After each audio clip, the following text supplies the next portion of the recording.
Well, good morning, everybody. Welcome to the Team Excellence Call. This is Lynn Gardner. I'm calling in from Virginia. We're just having a nice conversation about, the different geographics of where we all live and what's going on. And, somebody commented on how the weather in Virginia can just change abruptly, and it really can. It was like 70 degrees yesterday, and it's freezing today, and we're looking for snow this weekend. But, it's a beautiful day no matter what, right? We always have to savor the day that we have. And, we're heading down. I just realized this is the last time I'll be with you this year, and so I have a message for you today, obviously, to kind of gear us into the close of the year and on to the new year. I hope you've pondered a little bit what we talked about last week, putting together that plan, your goals for the year. So as soon as that clock turns and the new year hits, you'll be hitting the ground running and you just have some great things. We hear a lot of people talking about how 2016 is going to be great. And, I don't think that's a lot of hype. I think everything is positioned in our business and our world just like a perfect storm. And so you don't want to miss it, So I hope that you are pondering some of the things we talked about last week and that you'll be, hitting that ground running. But today we're going to talk about having the right mindset. We talk a lot about fear and perseverance and, just having a good attitude and staying positive and all that. But that's a little bit different than having the right mindset. Having the right mindset is the key to every good thing in life, from our relationships to our success. It's funny how we evolve, and, we often talk about this as like a self-improvement business with a comp plan.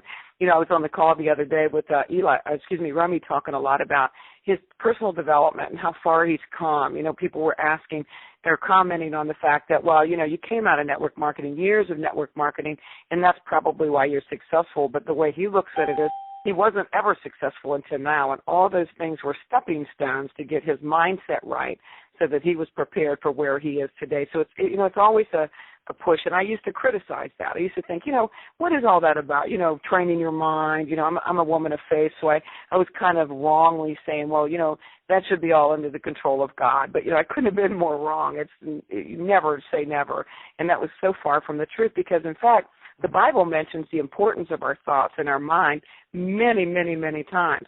For instance, one of my favorites says, whatever is true, whatever is honorable, whatever is right, whatever is pure, whatever is lovely, whatever is of good repute, if there is any excellence and if anything worthy of praise, dwell on these things. Doesn't just say think about these things. In fact, when you do a word study for that word dwell, what that really means is to be consumed by. Let it overtake you. Let it be all of you. And so how cool is that to think that it tells us all these good things from honor to righteousness to purity, everything. If we would dwell on these things, we need to dwell. Because it also says don't conform to the patterns of this world, but be transformed or be changed by the renewing of your mind. So the mind and the mindset has so much power, and now I fully understand the power of the human mind and how it can dictate our destiny. We all struggle with a mindset from time to time, all of us. Nobody's immune, no matter how many smiley faces you see and how many people that seem really upbeat 24/7. We all struggle, with our mindset from time to time. Everybody deals with it. For instance, I just went through a trial, actually, that inspired this call because, it's a busy time of year for everybody, no doubt about that. And I have 4 family birthdays that take place the first 2 weeks of December. And, every year I say, I'm going to get better prepared like before Thanksgiving because it seems like I hit Thanksgiving, I just go into this slide, to the holidays. It's just so crazy.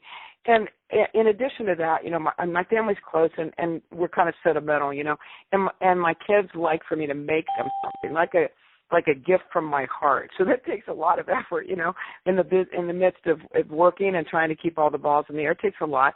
And, I don't need the same amount of sleep as a lot of people do, but I can tell you one thing. If you cut my 4 or 5 hours a little shorter than that, I get weary really fast.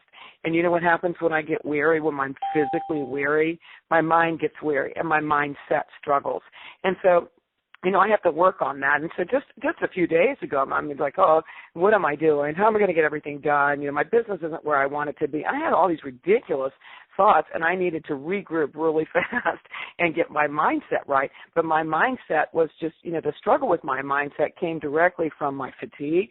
And because my schedule got so busy, I wasn't focusing on being sure I protected my own mindset. So it's an effort, And if you don't accept and understand the importance of the right mindset, you just don't do anything about it.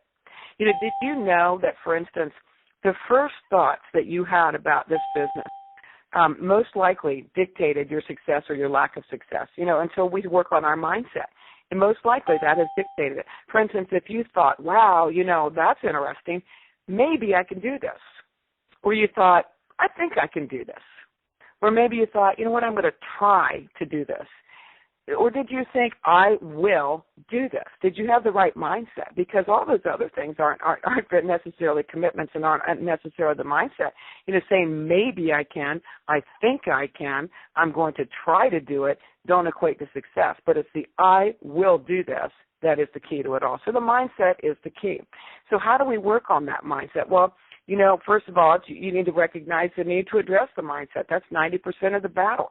I love this quote from Michael Jordan. He said, as strong as my legs are, it's my mind that's made me a champion. I love that.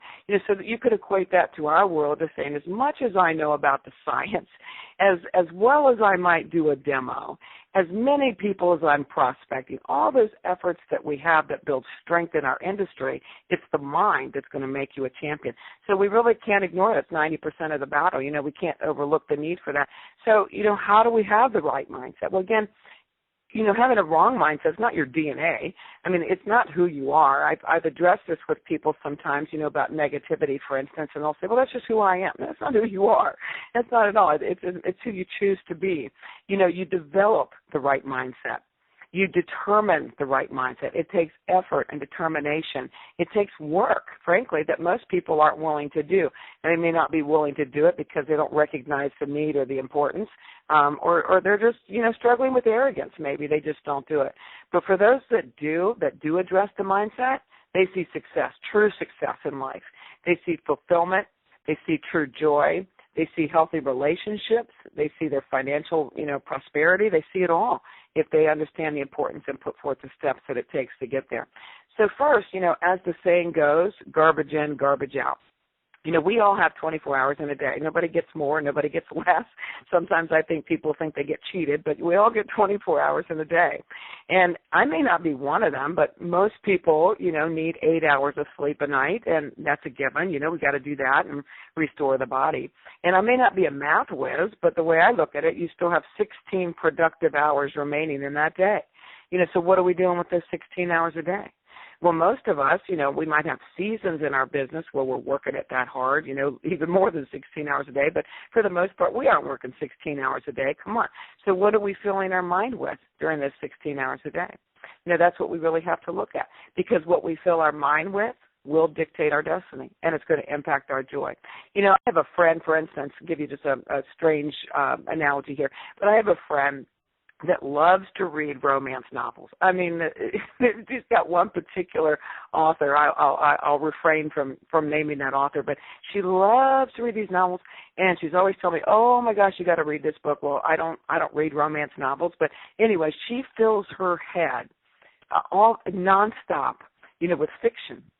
And then you know what she does? She measures her marriage on that.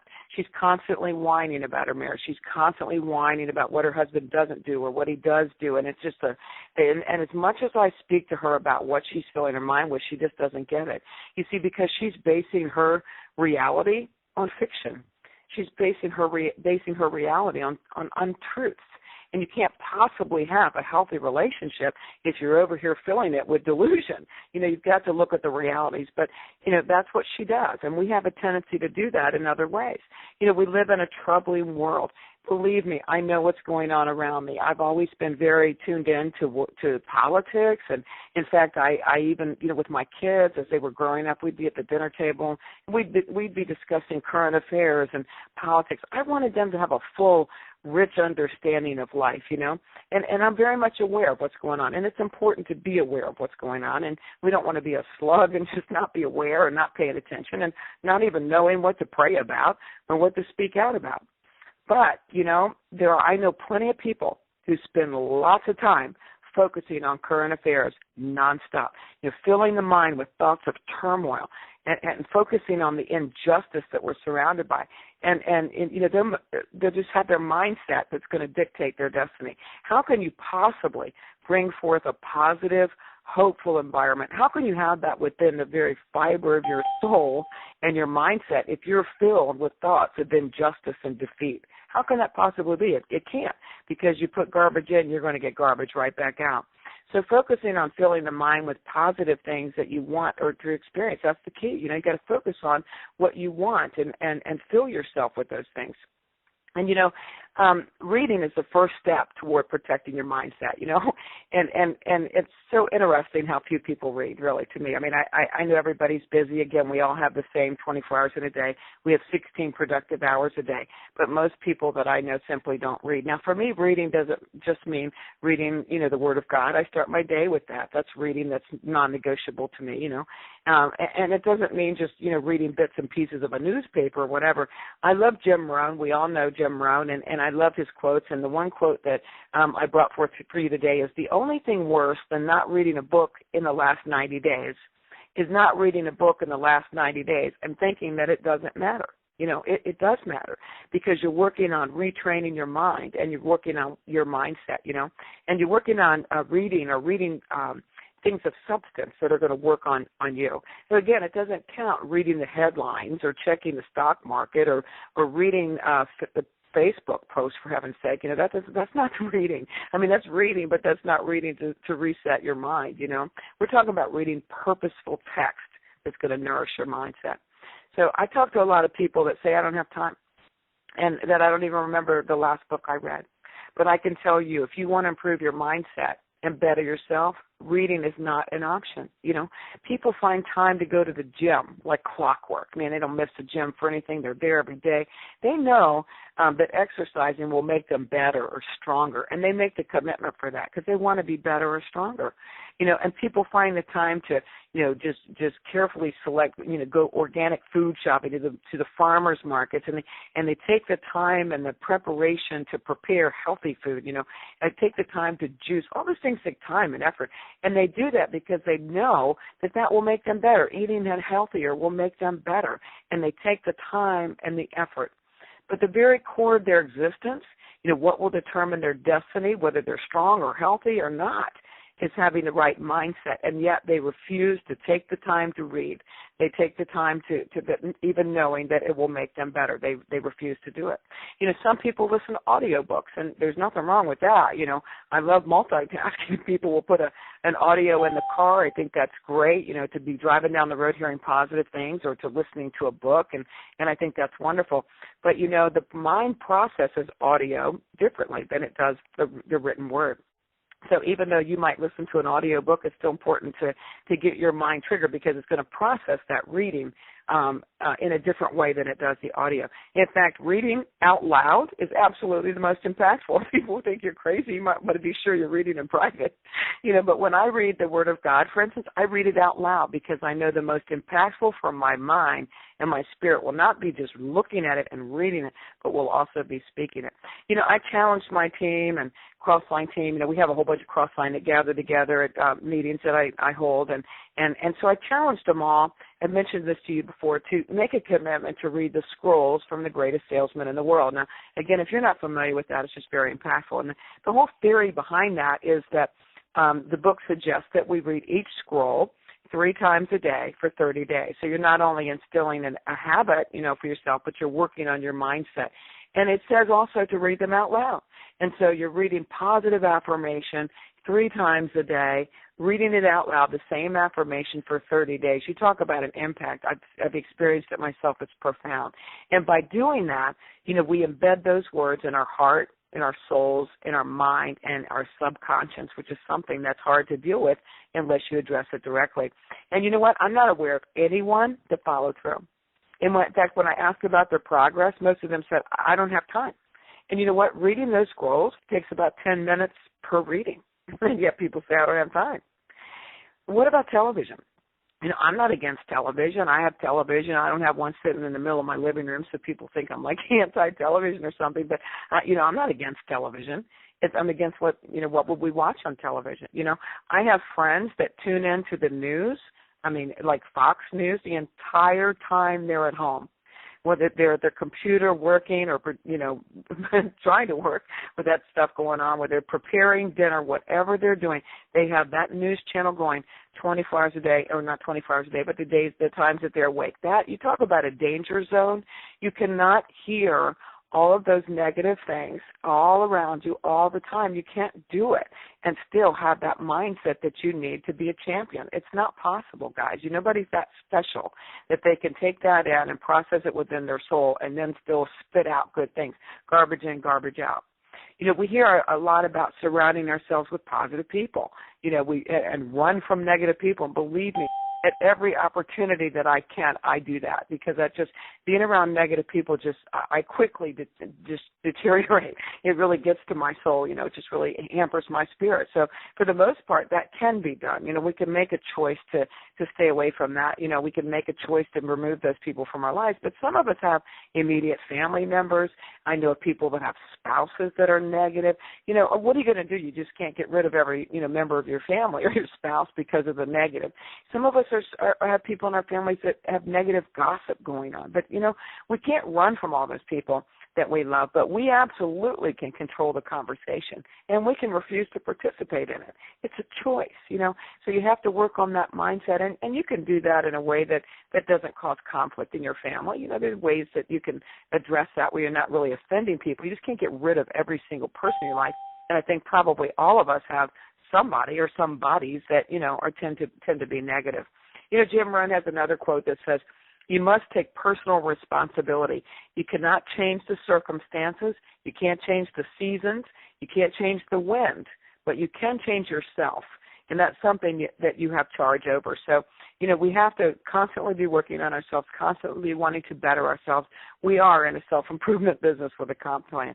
And, I would encourage you to ever be so bold or so arrogant as to think that you don't need to work on these areas of your mindset. I know that you might be even consciously thinking positive things, and you think, well, I'm good. I don't have to worry about all that stuff she's talking about because I'm good. But you know what? You don't even know what's going on in your subconscious. So we can't begin to understand what goes on there.